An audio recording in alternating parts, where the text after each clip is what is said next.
Hi friends, Pastor Doug Batchelor. Hola amigos, aquí el pastor Doug Batchelor. He creído importante ofreceros algunas novedades sobre algunas noticias, su relación con la profecía y elementos de la profecía que continúan cumpliéndose. He visto algo que se ha publicado, es de la revista americana de los jesuitas, de mayo del 2020. Dice así, el Papa Francisco ha dicho, comparto la impaciencia por traer la unidad a la cristiandad. La revista Crux dice algo parecido. El Papa declara que estamos haciendo progresos para la unidad de la cristiandad. Unas líneas más adelante se dice, en el 25 aniversario de la encíclica sobre la unidad cristiana de San Juan Pablo II, el Papa Francisco dice, deciros que el Papa Juan Pablo II es llamado santo porque el Papa Francisco lo ha canonizado. El Papa Francisco dice, la sana impaciencia de aquellos que creen que se debe hacer algo más, pero los cristianos deben estar agradecidos por los progresos conseguidos en pro de la unidad. Nota las palabras que utiliza después. Se han dado muchos pasos durante las últimas décadas para curar las heridas de cientos e incluso milenios de años. Nos gustaría llamaros la atención sobre esta frase, curar las heridas. Puedes leer en Apocalipsis 13:3. Vi una de sus cabezas como herida de muerte, pero su herida mortal fue sanada. Y se maravilló toda la tierra en pos de la bestia. Vayamos ahora al versículo 11. Después vi otra bestia que subía de la tierra, y tenía 2 cuernos semejantes a los de un cordero, pero hablaba como dragón, y ejerce toda la autoridad de la primera bestia en presencia de ella, y hace que la tierra y los moradores de ella adoren a la primera bestia, cuya herida mortal fue sanada. También hace grandes señales, de tal manera que aún hace descender fuego del cielo a la tierra, delante de los hombres, y engaña a los moradores de la tierra con las señales que se le ha permitido hacer en presencia de la bestia, mandando a los moradores de la tierra que le hagan imagen a la bestia que tiene la herida de espada y vivió. En el capítulo 13 de Apocalipsis se menciona 3 veces esta herida. En esta misma publicación, el Papa Francisco dice, se han dado muchos pasos durante las últimas décadas para curar las heridas de cientos e incluso milenios de años. El Papa, en una carta, escribe al cardenal Kurt Koch, presidente del Consejo Pontificio para la Promoción de la Unidad Cristiana. Ellos tienen todo un Consejo Pontificio dedicado a promocionar la unidad de la cristiandad. ¿Por qué es tan importante esto? Porque si eres protestante, entiendes quién es la bestia.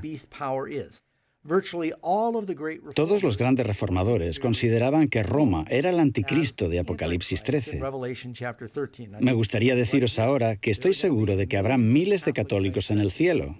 No estoy hablando sobre las personas solamente, estoy hablando de la historia. Esta es la base sobre la que América se fundó. Los puritanos, todos los puritanos eran protestantes. Muchos dejaron Europa por la persecución religiosa que sufrían allí.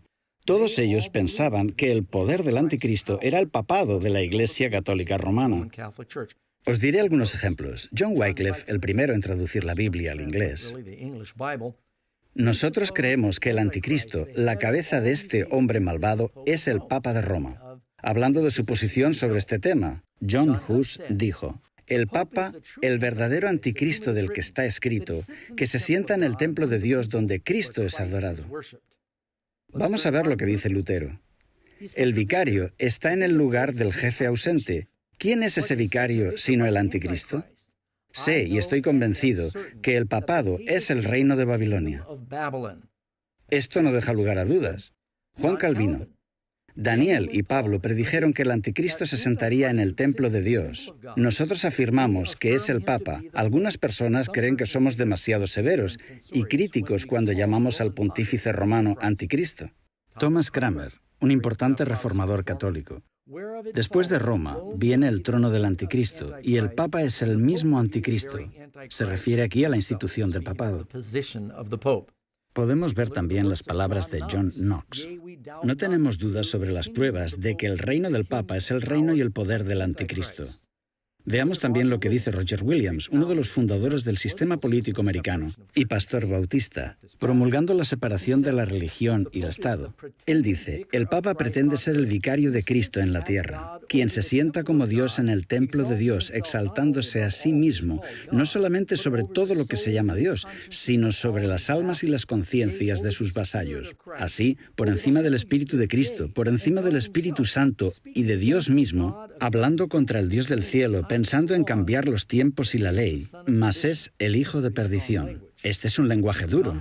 John Wesley, el fundador del metodismo, dijo lo siguiente sobre el papado. Él es, en todos los sentidos, el hijo de pecado, pues incentiva todas las formas de pecado sin restricción.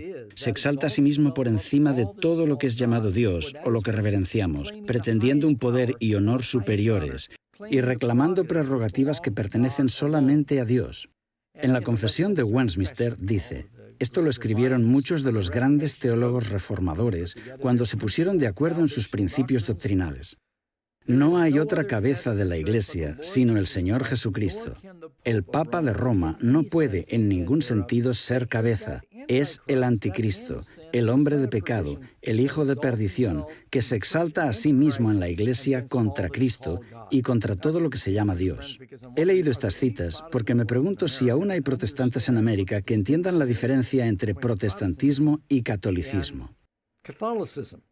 En el libro dice, una gran nube de testigos, Wycliffe, Tyndale, Lutero, Calvino, Cranmer, en el siglo XVII, Bunyan, que escribió El progreso del peregrino, los traductores de la Biblia, King James, y los que publicaron la Confesión de Fe de Westminster, y la Baptista, Isaac Newton, Wesley, Jonathan Edwards, y más recientemente Spurgeon, el obispo Riley, Martin Lloyd Jones, estos y muchos otros, todos ellos vieron que la institución del papado, y nota que dice la institución y no los individuos, era el anticristo. El motivo por el que digo esto es porque la profecía dice, y así lo creyeron todos los reformadores, que el poder de la bestia gobernaría y sería un poder perseguidor por 1260 años. Estos son los 42 meses proféticos, o tiempos y la mitad de un tiempo. Desde el año 538 después de Cristo, cuando el obispo de Roma consiguió su poder por la fuerza de las armas, hasta el 1798. Y recordad que Apocalipsis dice que recibirá una herida de espada. La herida mortal se produjo de dos formas. Una, la publicación de la Biblia mediante la imprenta y la predicación de los protestantes. Y también cuando Berthier, general de Napoleón, en el año 1798, entra en Roma, abolió el gobierno papal y en su lugar estableció uno secular. La Iglesia de Roma recibió la herida mortal, ya que pierde su poder religioso y político, que hasta entonces había ostentado de forma ininterrumpida en el mundo, en la civilización occidental. Pero la profecía declara que la herida mortal sería sanada. Fíjate en el lenguaje que el Papa usa en esta declaración de la prensa de esta misma semana. Se han dado muchos pasos durante las últimas décadas para curar las heridas de cientos e incluso milenios de años. Aquí se está utilizando el mismo lenguaje que en Apocalipsis.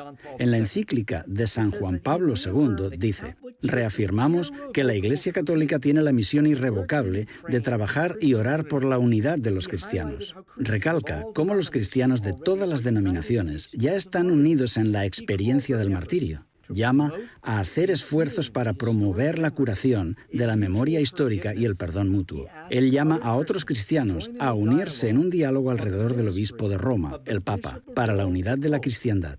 Unirse al Papa para la unidad de la cristiandad.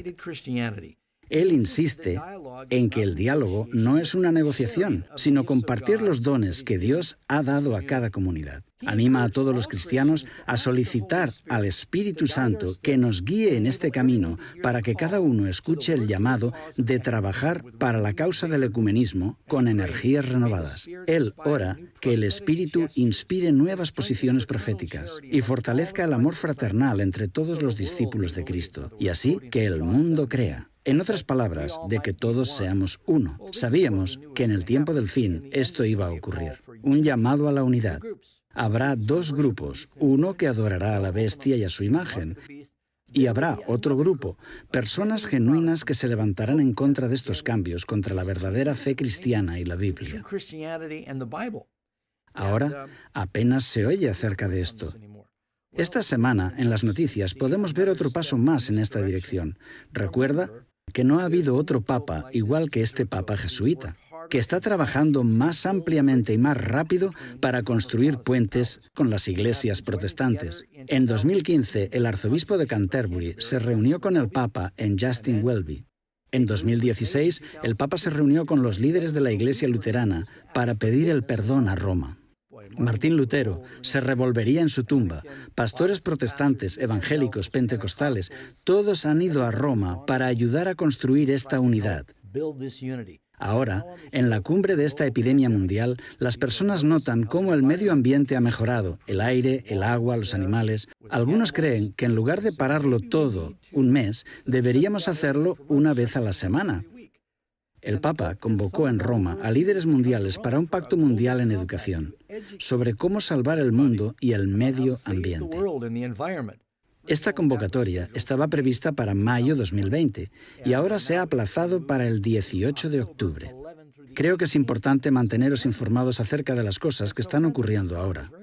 Me gustaría terminar con una cita del libro El conflicto de los siglos. Está en la página 551.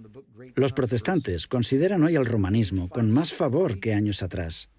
En los países donde no predomina, y en Norteamérica es así, y donde los partidarios del Papa siguen una política de conciliación para ganar influencia, se nota una indiferencia creciente respecto a las doctrinas que separan a las iglesias de la Reforma, de la jerarquía papal.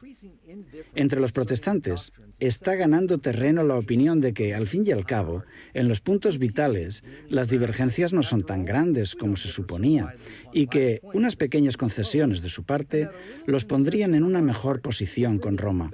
Hubo un tiempo en que los protestantes estimaban altamente la libertad de conciencia, adquirida a costa de tantos sacrificios. Enseñaban a sus hijos a tener en aborrecimiento al papado y sostenían que tratar de congeniar con Roma equivaldría a traicionar la causa de Dios. Pero cuán diferentes son los sentimientos expresados hoy. El tono pacífico que Roma emplea en los Estados Unidos no implica un cambio de sentimientos. Es tolerante cuando es impotente. El obispo O'Connor dice, la libertad religiosa se soporta tan solo hasta que se pueda practicar lo opuesto sin peligro para el mundo católico. La Constitución de los Estados Unidos garantiza la libertad de conciencia. Nada hay más precioso ni de importancia tan fundamental. Las doctrinas o extravagancias absurdas y erróneas en favor de la libertad de conciencia son uno de los errores más pestilentes, una de las pestes que más se debe temer en un Estado. El mismo Papa, en su encíclica del 8 de diciembre de 1864, declaró anatema a los que sostienen la libertad de conciencia y de cultos, como también a cuantos aseveran que la Iglesia no puede emplear la fuerza. Quiero terminar diciendo que no he hecho este vídeo porque crea que vamos a ser salvos si comprendemos lo que está haciendo el Papa. El propósito de la profecía es llevarnos al Salvador. No nos salvamos por conocer la profecía. Probablemente el diablo conoce mejor la profecía que nadie y no es salvo. Somos salvos por nuestra relación con Cristo. Solo queremos que sepas lo que está ocurriendo en el mundo. Y si no has hecho cambios en tu corazón, ahora es el momento. Debes rendirte y abandonar el pecado. Ven a Cristo, no solo para decir ya soy salvo, también para trabajar por Cristo.